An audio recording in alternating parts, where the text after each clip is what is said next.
Voice. आज हम लोग क्या पढ़ेंगे? आज हम पढ़ेंगे कि वॉइसेस क्या होती हैं। तो कितने टाइप की वॉइसेस होती हैं? 2 टाइप्स की, एक्टिव एंड पैसिव वॉइस। तो हम इसको एक एग्जांपल से समझते हैं। Read the following sentences. The Hunter shot the bird. अब इसमें क्या है कि जो हंटर है उसने बर्ड को मारा। The bird was shot by the Hunter. जो बर्ड है वो किससे शॉट हुई? किसने उसको मारा? हंटर ने। तो the meaning of both the sentences is the same. जो मीनिंग है दोनों सेंटेंसेस का वो क्या है? वो सेम है। तो इन्हें अलग अलग क्यों लिखा है हमने? The first sentence is about the hunter and says what he did. अब फर्स्ट सेंटेंस में ऑब्जेक्ट क्या है? सब्जेक्ट क्या है? हंटर। हंटर क्या है? सब्जेक्ट। और हम बता रहे कि सब्जेक्ट ने क्या करा? सब्जेक्ट ने बर्ड को मारा। In other words the subject क्या है? Subject the Hunter is the doer of the action. जो हंटर है उसने कुछ काम करा। क्या काम करा? शॉट। तो इस पहले सेंटेंस में जो डूअर है, जो एक्शन कर रहा है, मतलब कि जो सब्जेक्ट है वो द हंटर है। Now in second sentence, the second sentence is about the lion and says what happened to it. अब हमारे इस सेंटेंस में जो क्या है? किसके बारे में सेंटेंस? बर्ड के बारे में, कि बर्ड को क्या हुआ। In other words, the subject, क्या सब्जेक्ट है? bird is the receiver of the action was shot। तो हमें क्या समझ आया? पहले सेंटेंस में तो डूअर की बात हो रही है, मतलब कि जो एक्शन है वो कर रहा है। क्या एक्शन है? शॉट। कौन शॉट कर रहा है? हंटर। पहले में तो हमने डूअर की बात करी, और जो दूसरा सेंटेंस है उसमें हमने किसकी बात करी? उसमें हमने करी बात रिसीवर की। तो रिसीवर क्या हुआ हमारा? रिसीवर हुआ बर्ड। किस चीज का रिसीवर? अब यहाँ पे डूअर और रिसीवर किसकी बात कर रहे हैं? जो एक्शन हो रहा है उसका डूअर कौन है? हंटर। और जो एक्शन हो रहा है उसका रिसीवर कौन है? The bird. इसलिए दोनों सेंटेंसेस में क्या डिफरेंस है? दोनों सेंटेंसेस में ये डिफरेंस है कि जो पहला सेंटेंस है means the Hunter shot the bird, उसमें जो सब्जेक्ट है दैट इज डूअर, और जो दूसरा सेंटेंस है the bird was shot by the hunter, उसमें जो सब्जेक्ट है वो कौन सा है? Receiver. Now we say that the first sentence is in the active voice. तो इसी से हम क्या कह सकते हैं? जो पहला सेंटेंस है वो किसमें है?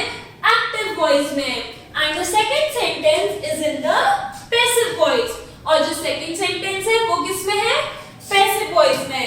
Note, in an active sentence मतलब एक्टिव वॉइस में the subject does the action, while in the passive sentence the action is done by two the object. मतलब क्या हुआ? अब हमें समझ आया कि वॉइसेस क्या है। वॉइस मतलब क्या होता है? बोलना, आवाजें होती है। तो वॉइस में डिफरेंस क्या होता है? वॉइस मतलब होता है कि बोलने का तरीका, सेंटेंस बोलने का तरीका। अब वो एक्टिव भी हो सकता है। एक्टिव मींस हम डायरेक्ट भी बोल सकते हैं, और पैसिव मींस हम घुमा के बोल सकते हैं। तो डायरेक्ट कैसे हुआ? डायरेक्ट हुआ हमारा एक्टिव वॉइस। तो हमारा एक्टिव वॉइस डायरेक्ट क्यों हुआ? क्योंकि इसमें जो सब्जेक्ट होता है वो कौन होता है? वो होता है हमारा डूअर। और पैसिव वॉइस को पैसिव क्यों बोल रहा है? क्योंकि पैसिव वॉइस में जो सब्जेक्ट है that is the receiver of the action, जो एक्शन रिसीव कर रहा है। ठीक है। अब only transitive verbs can be used in the passive voice. अब कौन से वर्ब्स यूज होते हैं किसमें? पैसिव वॉइस में ओनली ट्रांजिटिव वर्ब्स। और एक्टिव वॉइस को पैसिव वॉइस में करने के लिए हम क्या करते हैं?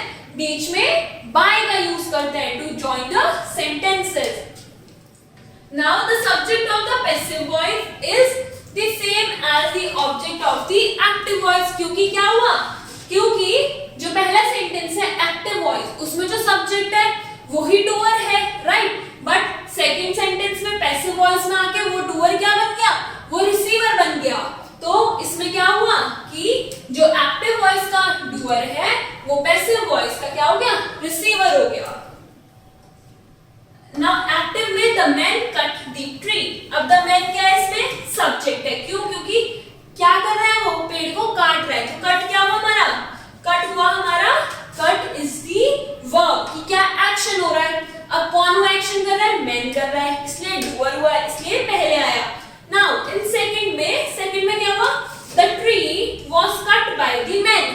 अब सेकंड में हुआ कि जो ट्री है वो कट हो रहा है, किससे, मैन के द्वारा। नाउ इसमें क्या हुआ, द मैन जो इसमें सब्जेक्ट था वो उसमें जाके क्या बन गया, ऑब्जेक्ट। और इसमें जो ट्री ऑब्जेक्ट था वो इसमें आके क्या बन गया, हमारा सब्जेक्ट। और कट का क्या बन गया, was cut by।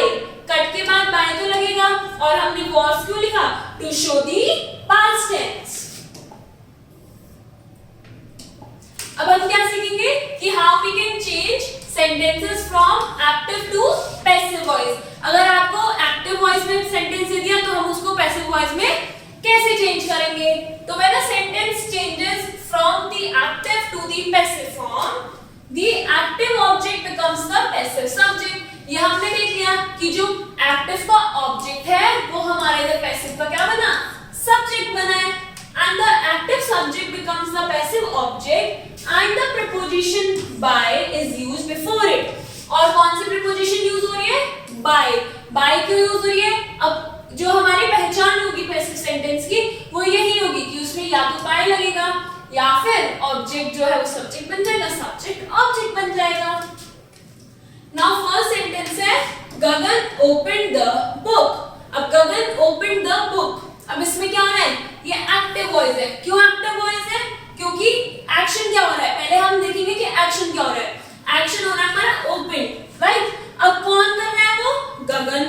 क्या ओपन कर रहा है, बुक को ओपन कर रहा है। तो हमें पहले ही आंसर मिल गया कि जो डूअर है वो कौन है, गगन है, इसलिए क्या हुआ, एक्टिव वॉइस। नाउ अब इसमें गगन जो हो गया वो उधर जाके सब्जेक्ट ऑब्जेक्ट बन जाएगा, और बुक जो होगी वो क्या बन जाएगी, वो बन जाएगी सब्जेक्ट। अब ओपन क्या हुई, ओपन हमारी हुई थी सेकंड फॉर्म ऑफ वर्ब, इसलिए हमने इसके साथ क्या लगाया, was opened। और by क्या preposition लगती है, in passive voice। तो the book was opened by Gagan। An appropriate form of the verb be is used followed by the third form of the verb। मतलब क्या हुआ इसका मतलब ये हुआ कि जब एक्टिव से पैसिव में जाएगा सेंटेंस तो उसके साथ बी लगेगा। अब बी क्या होता है, बी क्या थी, अब वर्ब की बी फॉर्म होती है if we are talking about present tense. तो प्रेजेंट टेंस में क्या होती है, इज, आर और एम। और उसमें पास्ट टेंस में क्या होती है, was एंड वर। और फ्यूचर में क्या हो गई, फ्यूचर में इट कुड बी will और shall। तो ये क्या है, हमारी बी की फॉर्म्स होती हैं। तो पैसिव करने में हमें बी की फॉर्म लगानी है and the third form of the verb. अब simple present tense, simple present tense हमने पढ़ा है क्या होता है, उसमें हमारा सब्जेक्ट आएगा, वर्ब आएगा, उसमें एस या ईएस ऐड होगा और लास्ट में ऑब्जेक्ट आएगा। तो पायल पेंट्स द वॉल, ये क्या है, एक्टिव सेंटेंस। इसका हमें पैसिव बनाना है तो क्या लिखेंगे, द वॉल अ पेंट्स है। पेंट्स क्या हुआ, प्रेजेंट टेंस। तो अब पायल क्या है, सिंगल, तो हम क्या लगाएंगे, is. The wall is painted. क्यों, पेंट की थर्ड फॉर्म क्या होती है, पेंटेड। पेंटेड बाय पायल। टॉम किल्स अ स्नेक, टॉम किल्स अ स्नेक, टॉम ने स्नेक को मारा। तो Tom is the doer and snake is the receiver. तो हम क्या करेंगे, अब अ स्नेक इज क्यों लगा, क्योंकि किल्स क्या है, present tense. The snake is killed by Tom.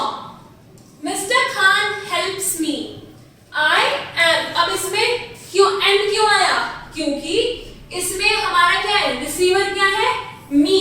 And me को अगर हम स्टार्टिंग में ये थोड़ी बोलेंगे me helped by mister Khan, no. Me मतलब मैं, और मैं किस में यूज करते हैं, आई। तो अब आई के साथ हम क्या लगाएंगे, एम लगाएंगे, तो I am helped by mister Khan.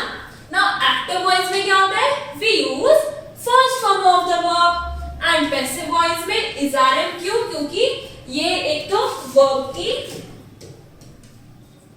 की टू बी फॉर्म्ड है, राइट। एंड सेकेंडली क्या है ये, सेकेंडली ये कि ये प्रेजेंट टेंस है। हम प्रेजेंट सिंपल प्रेजेंट टेंस की बात कर रहे हैं, तो जहां प्रेजेंट आएगा वहां इज आर एम यूज होंगे।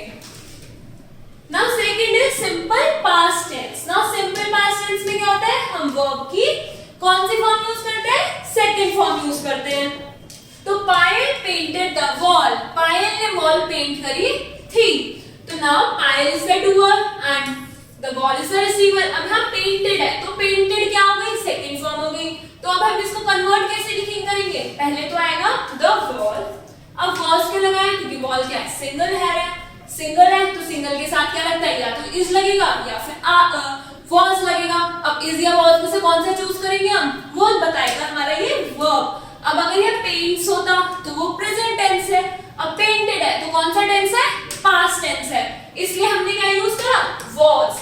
The wall was painted bye Payal. Tom killed a snake, a snake was killed by Tom. Mister Khan help me, mister Khan ने मेरी मदद करी, तो I was helped by mister Khan. तो एक्टिव वॉइस में second form of the verb use होती है, और पैसिव में वॉज किसके साथ यूज होगा, सिंगल, और वर्ब किसके साथ यूज होगा, plural, and plus the third form of the verb. Now simple future tense. अब सिंपल फ्यूचर टेंस में क्या, सिंपल फ्यूचर टेंस में वर्ब की कौन सी फॉर्म यूज होती है, फर्स्ट फॉर्म, और साथ में क्या होता है, विल या फिर शैल। तो शैल कब यूज होता है, शैल होता है जब या तो आई होगा या फिर वी होगा।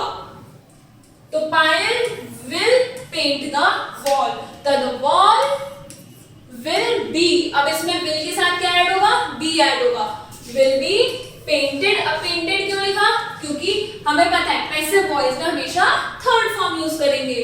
तो the wall will be painted bye Payal. Tom will be killed, Tom will kill a snake, Tom एक स्नेक को मारेगा, तो snake will be killed by Tom, एक स्नेक है वो मारा जाएगा किसके हाथों, टॉम के। Mister Khan will help me, I shall be helped by mister Khan.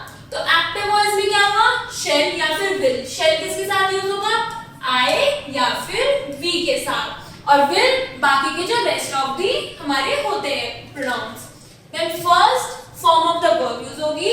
Now passive voice में shall be, will be plus third form of the verb. तो ये क्या थे हमारे active and passive voice.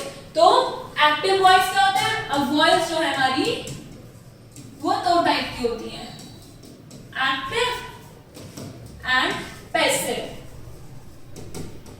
Active में जो सब्जेक्ट होता है वो कौन होता है, डूअर ऑफ द वर्ब, मतलब कि जो एक्शन है वो किसने करा, that will be the subject. और पैसिव में सब्जेक्ट क्या होता है, रिसीवर ऑफ द एक्शन या फिर वर्ब, जो जिस पर हो रहा है वो action, that is the subject in the passive. अब इसमें हमारे सिंपल के लिए प्रेजेंट, पास्ट, फ्यूचर तीनों टेंसेस के अकॉर्डिंग अलग अलग रूल्स होते हैं। तो आई होप आपको वॉइसेस समझ आया हो।